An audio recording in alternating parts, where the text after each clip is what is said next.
মাটি ফেটে ভাগ হয়ে যাচ্ছে আফ্রিকা মহাদেশ, তৈরি হচ্ছে নতুন সাগর। কপালে চিন্তার ভাঁজ পড়েছে ইসলামী বিশেষজ্ঞদের। এটাই কি তবে কিয়ামতের আরেকটি আলামত? প্রিয় নবী হযরত মুহাম্মদ সাল্লাল্লাহু আলাইহি ওয়াসাল্লাম সহিহ মুসলিমের হাদিস নম্বর 2877 বলে গিয়েছেন যে কিয়ামতের সময় পৃথিবীর বড় বড় পরিবর্তন এবং ভয়ঙ্কর ঘটনা ঘটবে, যার মধ্যে একটি হলো জমিন ফেটে যাওয়া। তাহলে আমরাই হব পৃথিবীর শেষ জাতি। বৈজ্ঞানিকরা আফ্রিকার এই জমিন দুই ভাগে বিভক্ত হওয়াকে কি বলছে, এই সকল ঘটনা নিয়ে সাজানো হলো আজকের এই ভিডিওটি।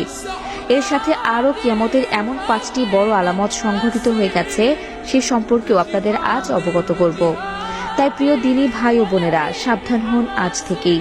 সব ভুলে যারা দুনিয়াবী মায়ায় পড়ে আছেন, তারা একবার চিন্তা করুন, দুনিয়া জীবন শেষে আখিরাতে আপনি আল্লাহর সামনে কি নিয়ে দাঁড়াবেন। তাই ভিডিওটি সবার কাছে শেয়ার করে দিন এবং সবাইকে আল্লাহর পথে আসার জন্য আহ্বান করুন। তো চলুন ভিডিওটি শুরু করা যাক। প্রিয় দর্শক, আল্লাহ রাসূলের বলে যাওয়া অসংখ্য কথা সাহাবীরা বিভিন্ন হাদিস শরীফের মধ্যে লিপিবদ্ধ করে গেছেন। সে সকল ঘটনার মধ্যে কিয়ামতের কিছু আলামত বলা আছে। এর মধ্যে রাসূল সাল্লাল্লাহু আলাইহি ওয়াসাল্লামের কাছে হাদিসে যা সহিহ মুসলিমের মধ্যে বর্ণিত আছে যে কিয়ামতের পূর্বে ভূপৃষ্ঠের মাটি খণ্ড খণ্ড হয়ে যাবে, যা আমরা বর্তমানে কিছুদিন পরপরই শুনে আসছি।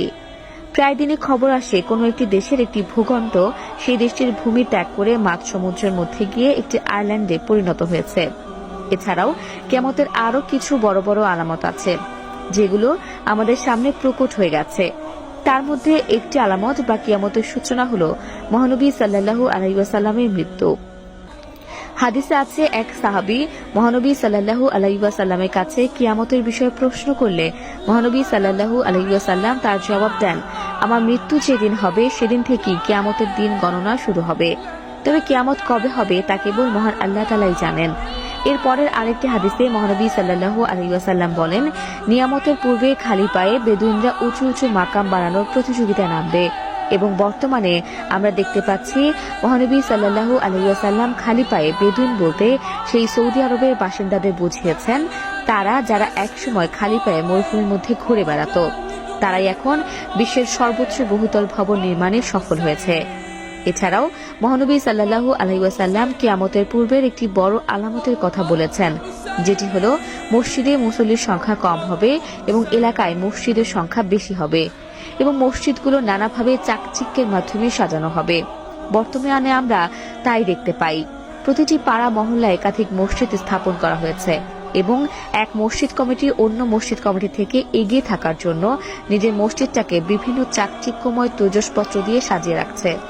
এছাড়াও কিয়ামতের আরও একটি বড় আলামত হচ্ছে ফোরাত নদী। মহানবী সাল্লাল্লাহু আলাইহি ওয়াসাল্লাম হাদিসের মাধ্যমে আমাদেরকে জানিয়েছেন যে কিয়ামতের পূর্বে ফোরাত নদী শুকিয়ে যাবে এবং সেখান থেকে স্বর্ণের পাহাড় ভেসে উঠবে। হয়তো স্বর্ণের পাহাড় ভেসে ওঠেনি, তবে ফোরাত নদী শুকিয়ে যাচ্ছে এবং তার ভেতর থেকে স্বর্ণের দানা খুঁজে পাওয়া শুরু হয়ে গেছে। তা দর্শক, আজ পর্যন্তই।